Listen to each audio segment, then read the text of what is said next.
नमस्कार. आज आहे 6 जून शुक्रवार. तर राज्यातील बऱ्याचशा भागांमध्ये वादळी वाऱ्यासह पाऊस होणार आहे. यात तुमचा जिल्हा आहे का पहा. तर मित्रांनो, आपण आपल्या खिडकीबाहेर पाहिलं का? आकाशात पुन्हा एकदा काळ्या ढगांचं साम्राज्य उभं राहतंय. हवेत एक विचित्र गारवा आहे आणि बातम्यांमध्ये फक्त एकच गोष्ट वाऱ्यासारखी पसरतीये, ती म्हणजे पावसाचा कहर परत आलाय. राज्यभरात अनेक नद्यांचं रौद्र रूप, वाहणारे नाले, भिजलेले शहरं आणि हवालदिल झालेला शेतकरी.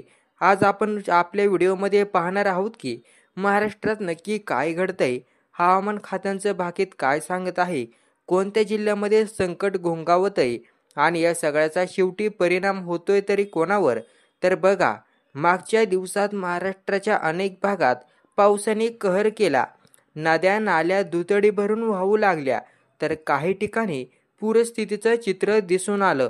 संभाजीनगर, नांदेड, चंद्रपूर येथे मुसळधार पावसाने जनजीवन विस्कळीत केलं. बीड आणि हिंगोलीमध्ये शेतातली पिकं अक्षरशः वाहून गेली. कोकणात विजांचा कडकडाट आणि सोसाट्याचा वारा 40 ते 50 किमी प्रति तास वेगाने. भारतीय हवामान विभागाने आता पुढील 3 दिवसांसाठी रेड अलर्ट दिला आहे. हे फक्त एक अंदाज नाही, तर अनुभवातून आलेला गंभीर इशारा आहे.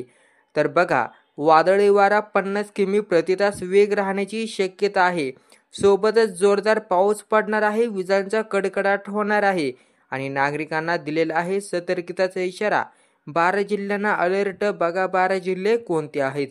छत्रपती संभाजीनगर, बीड, हिंगोली, नांदेड, धाराशिव, गडचिरोली आणि चंद्रपूर आणि बरेच. या सगळ्यात सर्वात मोठा फटका बसतो तो आपल्या शेतकऱ्याला.